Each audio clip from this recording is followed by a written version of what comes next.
air freight is such a small market. If we're considering in terms of volume, it's just less than 1% of the global volume.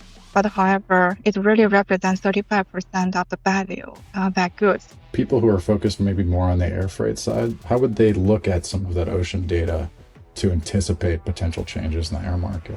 We are talking about a lot of uncertainty right now in the market. I think it will be very relevant for everyone, and if we have the real-time data in hand.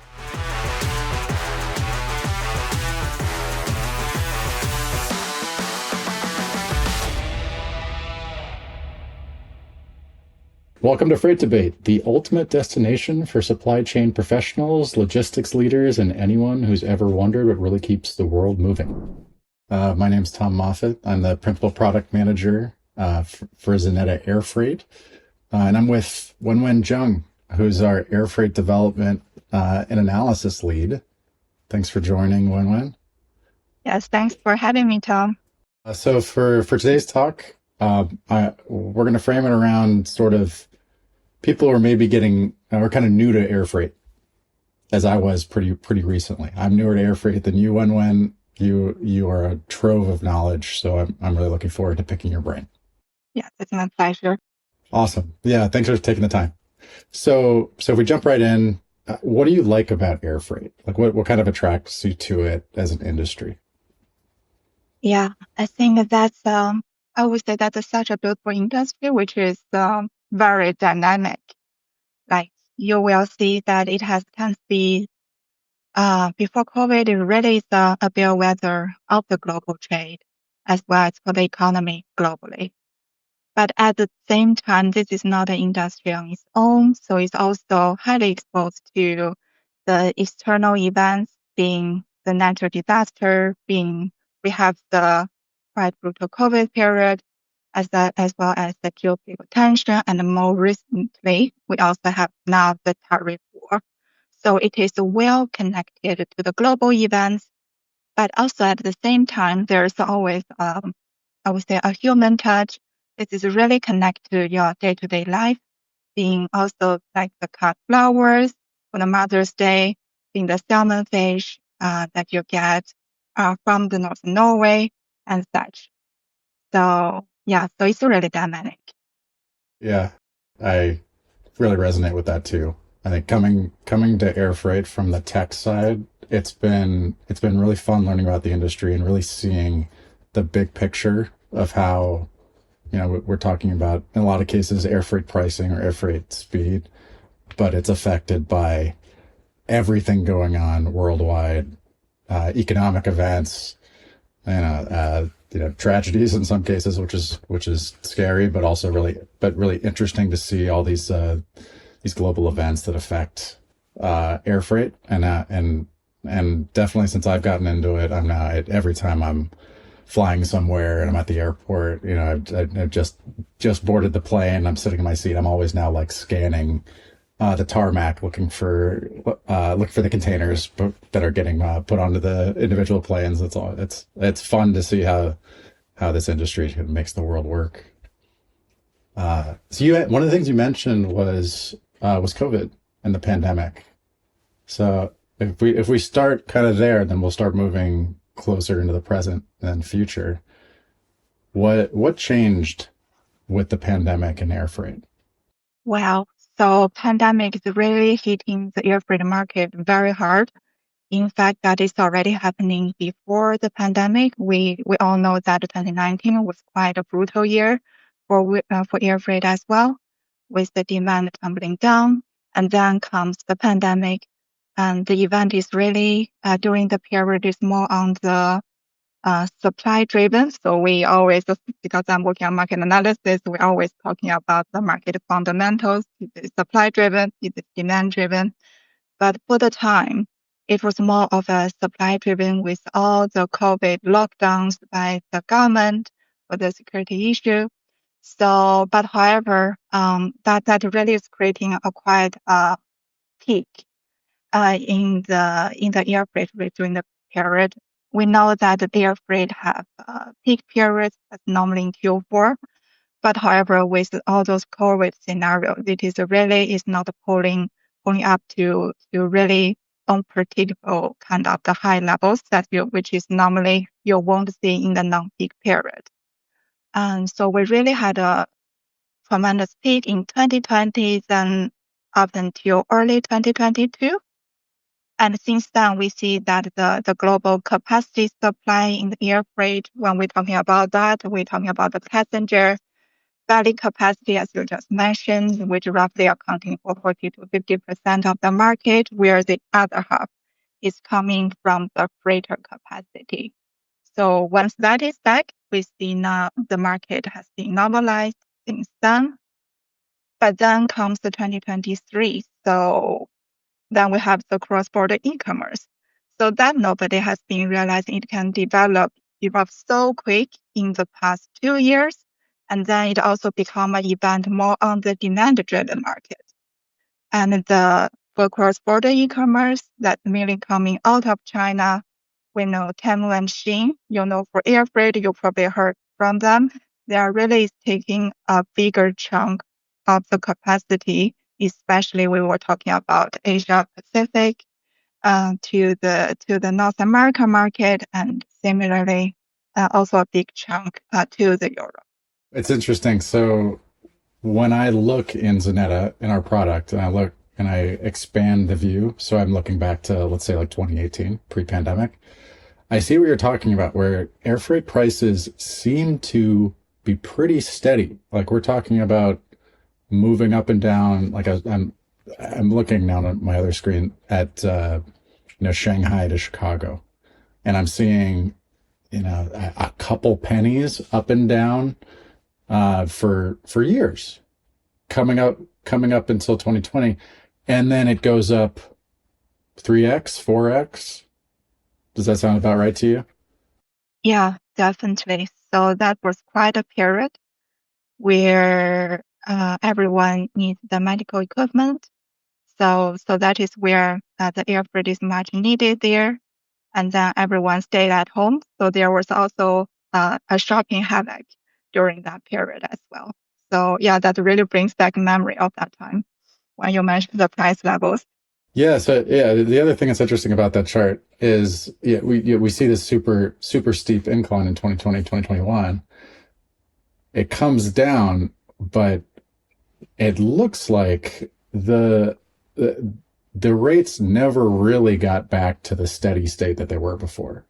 Is that, and you're saying, is that largely because of e-commerce and then now, global trade, tariffs, that sort of thing? So definitely, we also need to think there can also be also the cost base on the airline side.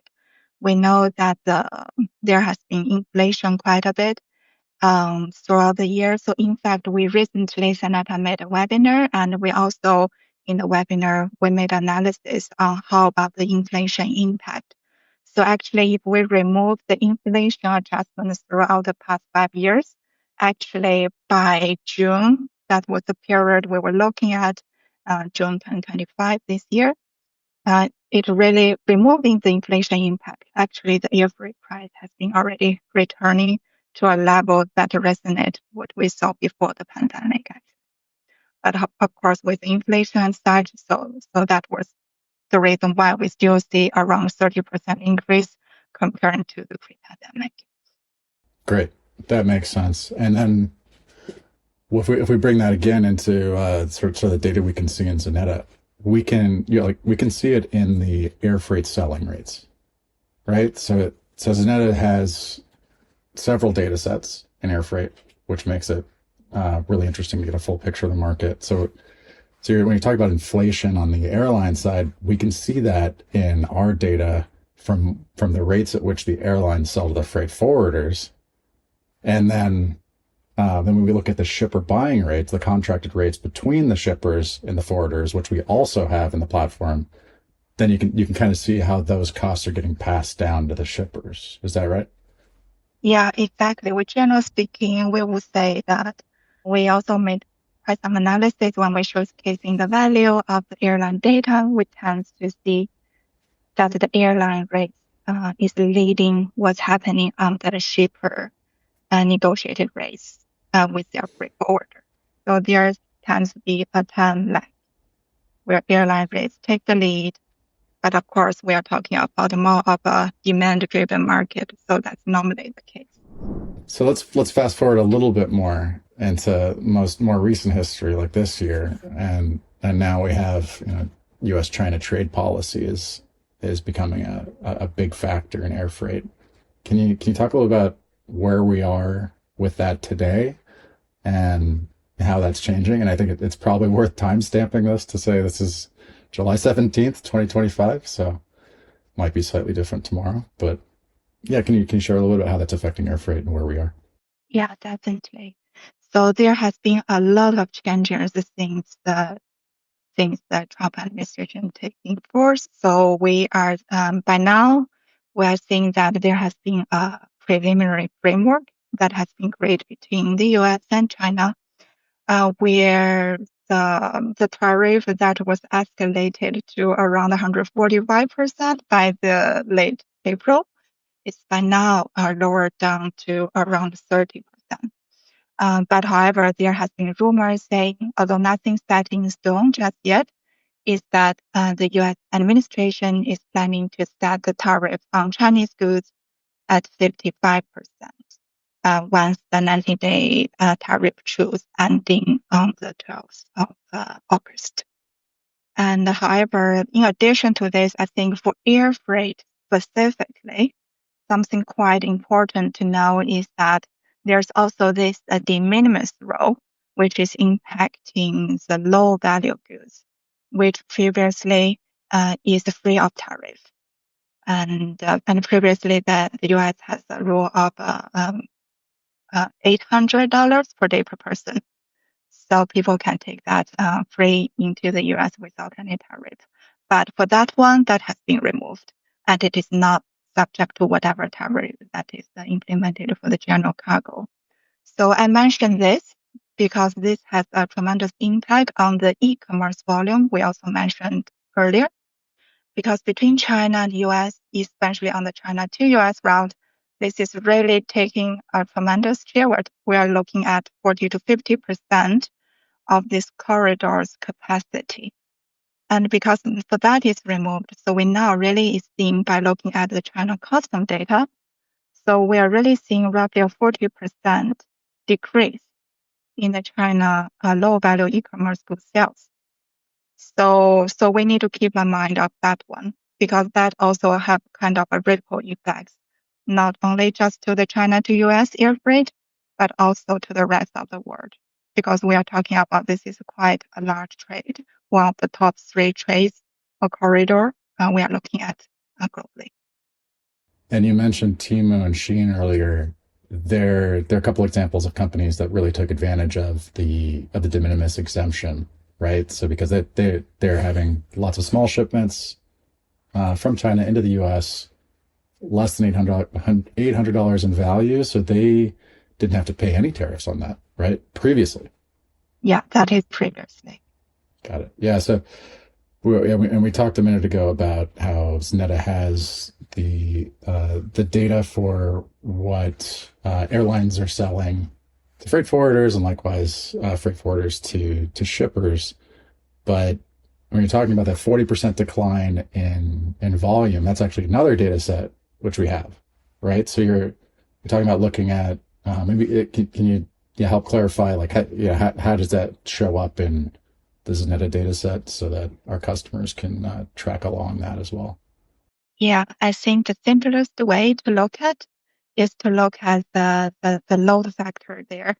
We were looking at the load factor on the Asia Pacific to the North America, where with all the tariff events, we clearly see that the load factor has been trending down because of the impact with the ocean front loading, and then also the e-commerce volume has been taken away because of the introduction of the tariff there.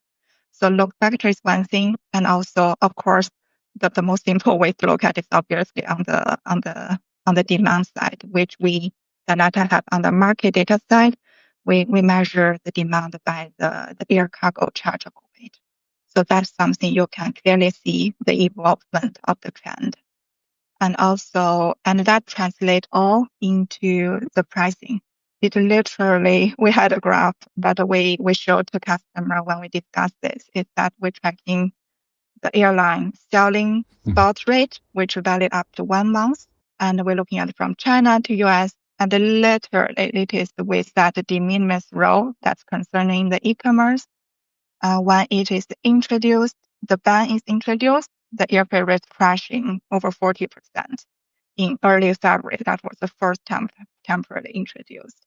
And then that drop it after a while and then introduce again. So we really see that the airfare rate is like a roller coaster ride, I would say. So it's kind of the kind of artificial peak season that you would normally not see during the shoulder season of peak season. That's normally between February to July period. Yeah, that's great. And just to clarify, load factor. I I I always think of load factor as how full are the planes, which may be oversimplified, but it's otherwise it can get a little confusing. But it's just how much available capacity is there, and then how much volume is being shipped based on the available capacity, and that's a percent. That's the load factor. If it's really high, the closer to 100%, that means the planes are fuller on this route, which means presumably prices will be higher, but maybe as the load factor goes down, prices may ease up, and it's another interesting leading indicator. Speaking of leading indicators, I think another interesting dynamic of air freight is how it's affected by ocean freight. So I think sometimes when I think of these as separate, these are like separate markets, a totally different mode of transportation. But can you share a little bit about how the changes in the ocean market recently have affected the air freight market? Yeah, definitely. Yeah, considering, before we go in, discuss that part, I think there was also just to mention that air freight is actually such a small market if we're considering in terms of volume. It's just less than 1% of the global volume. But however, it really represents 35% of the value of that goods. So saying that, so anything, a small blip on the ocean side or disruptions on the ocean side, it's really going to have a huge impact on the ocean market. So right now, air market, sorry. So on the air market. So what we see right now, because of the Trump tariff that we have been introducing, firstly, on the 2nd of April with the Liberation Day, it was such a short announcement. So there's not so much time for shippers to react to it. If we are talking about the ocean freight, which tends, if we're shipping from Far East to North America, it will take nearly a month to get to your destination factory. So that's why we really see a big increase in the air freight volumes, where shippers that are rushing cargo and charter flights to get their goods into the US to avoid the tariff. Got it. And so that was, we also see the freight rates on the air freight side have been picking up so much after that.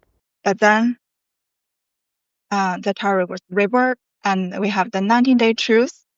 So what we really see there is that this 90-day really give a big window for shippers to act upon. So what we see, instead of ocean shifting to air, we then see that on the ocean freight side, and all the blank sailings that was introduced when the China and US tariff war was went into the roof about 145%.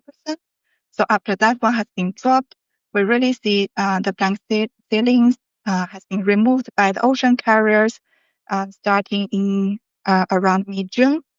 And then we are really also at the same time, we see the ocean freight rate has been picking up so much since then. And that has a profound impact actually on the air freight rates, because as shippers have enough time to still using the ocean freight to get goods into their factory or in their warehouses. So that means that there's not so much of an urgent need for air freight. So this is also where we now seeing that actually during this second time, as we're approaching the initial 9th of July tariff, of course, now is extended to the 1st of August for most of the countries. We really don't see such a big increase in terms of volume as we saw in the initial liberation date that was introduced in early April. Given that within the Xeneta platform, you can also look at all the ocean data, everything that's going on in the ocean market, be it like schedule reliability, the price changes, all the different aspects of the dynamic. Can you help guide people who are focused maybe more on the air freight side? How would they look at some of that ocean data to anticipate potential changes in the air market? Yeah, you bring up the schedule reliability. I think that's a really good one, especially when we're talking about the Asia to Europe market. We do know that the Red Sea disruptions that was introduced late December 2023, so it has been going on for over a year and a half now. So during the initial phase, we really see, if we just take an example, India to Europe, we really see because of the disruptions in the Red Sea, so meaning that the carriers of the commercial vessels that really need to reroute from the Cape of Good Hope. So that literally adding another 2 weeks into their original schedule. And if all the ships, ocean container shipping, doing it at the same time, that is really creating a quite congestions in when it gets to the Western ports. So we really see that the reliability was tumbling down below. I think it was around 20% based on our partner EC's data. And what that really is translating into, because we know that for India outbound, they have a lot of seasonal goods that really need to get into the destination. Previously, that we really don't need to use air freight, but with this extra transit time and such, so we really see a shift of the ocean freight to air freight, which literally, I think, doubling the air freight price during that time, Q1 last year, I believe. But as we do know that the Red Sea disruptions continue on until today, unfortunately. So what that means is also that for that specific market, India to Europe, until this day, we still see that the price levels on the air freight front is still quite elevated. Where of course it's not doubling it anymore, but we still see over 50% of the level before the Red Sea disruptions. Yeah, that makes sense. It's actually it's fascinating to see how these different things interact. Now we talked a little about just what sort of had been happening in the market recently, what happened a few years ago. When I've talked to shippers recently, and I'm learning more about the industry, I'm finding some are using a ton of market data, like Xeneta's data, to make decisions. But some have been getting along without it for years, and just maybe relying on bids they get from their partners and going along. So, like, what kind of tips would you give to anybody who's shipping air freight? It's a part of their business, an important part of their business, but they're not yet using market data to inform how they're making those decisions. I think with the market volatility has been this much, especially we are talking about a lot of uncertainties right now in the market. I think it will be very relevant for everyone, and if we have the real-time data in hand, because that is, you will hear a lot of noises in the media, and everyone talks about it. But then once you have the real-time data, you can have a kind of a unbiased state of the industry, and it will better give you the visibility, understand like what exactly is happening in the market.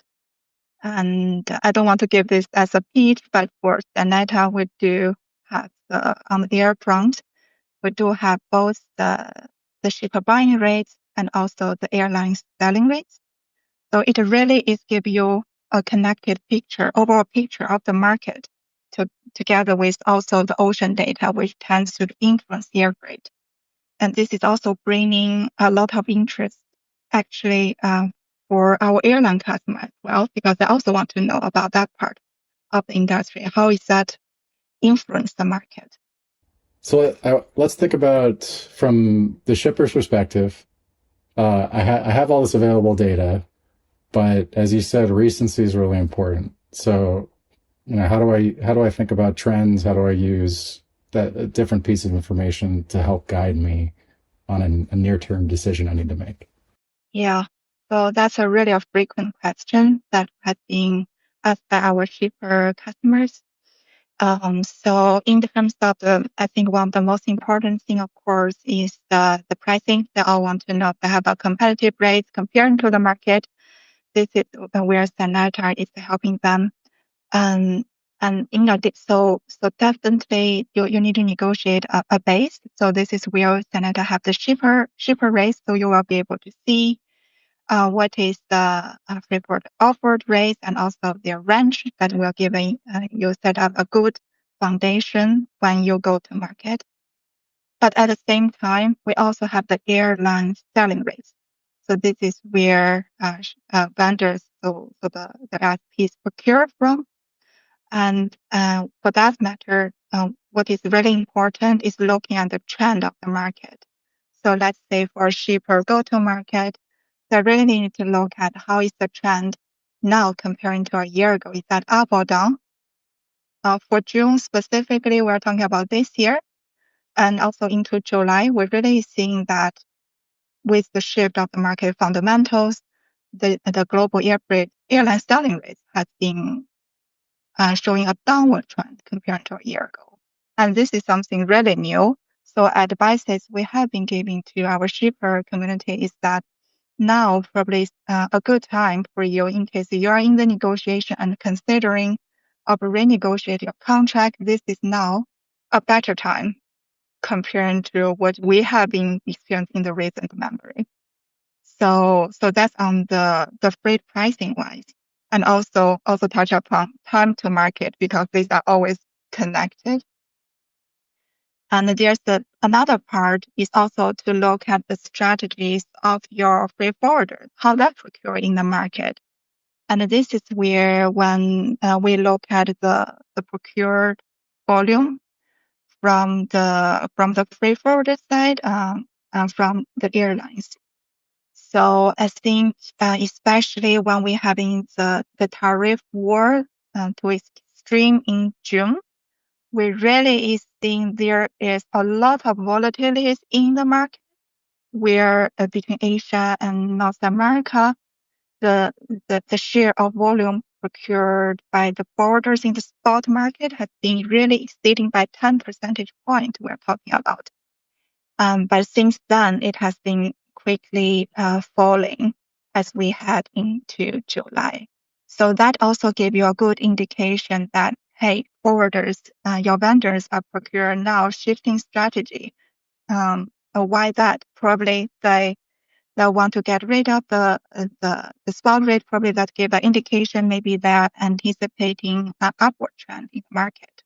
So that front, the freight forwarder procurement strategy really also give you a hint at the other perspective of the market.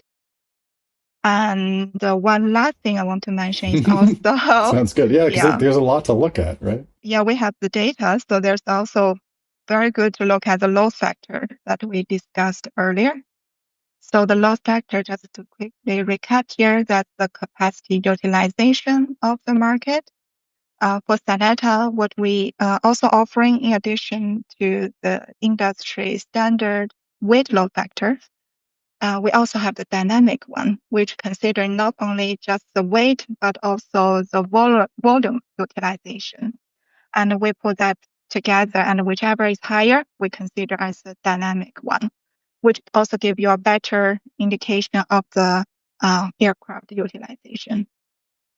So generally speaking, just to catching return back here. So we talking about the demand load factor, and we have a tipping point of 80%.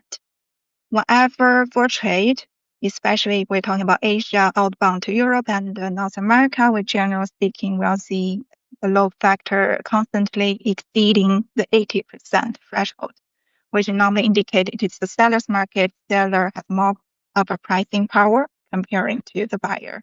But however, we can clearly see on the return leg from Europe to Asia or North America back to Asia, where we will see almost more than 50%. So half of the plane is empty. So that translates into there's ample capacity. Load factor is less than 50%, which also give a shipper a better negotiation power. So I think with Xeneta the data, we're looking at the pricing, we're looking at the procurement strategy of the forwarders, and also looking at load factor to understand your pricing power.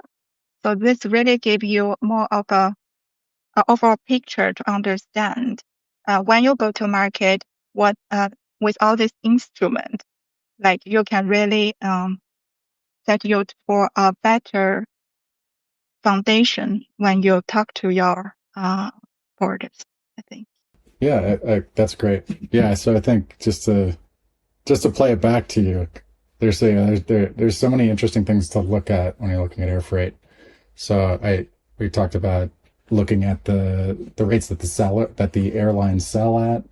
That's from the shipper's perspective, that's a great thing to look at because that helps you tell, what sort of the cost basis for the forwarders are, and sort of where the shipper buying rates are going to move in the future.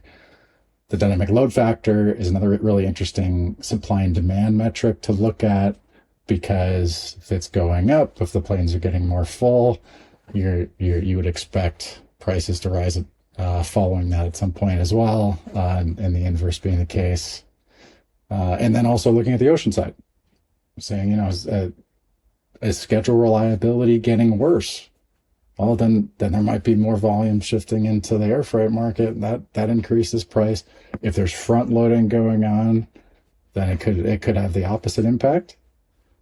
So all this interesting metrics and dynamics that work with each other. Let's close out on now sort of what are you expecting when in the future? So what kind of developments in air freight do you have your eye on? Yeah, this is a question. Yeah, our customers always ask, but however, with the many uncertainties in the market, so I would say that the air freight industry really what needed is some stability, but however, it may not come anytime soon. What we are expecting based on looking at the market fundamentals, like the supply and demand side, we see, especially I think US also just released their US inflation figures. It seems the inflation is also in an upward trend, which may also translate into the consumer spending front. So it really is not giving there's not so many positive indications at the moment. So we are looking at likely towards the second half of this year, the air freight market will likely there's a more downward trend to the market compared to what we see that has been a double digit or for the last year or the high single digit what we saw in early this year. So I think there's in many fronts that we need to look at, but of course, talking about US is just roughly 15% of the global trade. We still have another 85% we are looking at. So there's still quite some exciting front, such as Asia to Europe, what we discussed earlier. Actually, for that market, with the double-digit demand growth, and we look at e-commerce, we are seeing like for China, that's 77% increase compared to a year ago. So there's a lot also positive things happening in the world. So I'm very excited about what's to come. Nice. That sounds great. I think it's a good spot to end for today. So Wenwen, thank you. Thanks for the conversation. It's been really good. Yeah, thank you.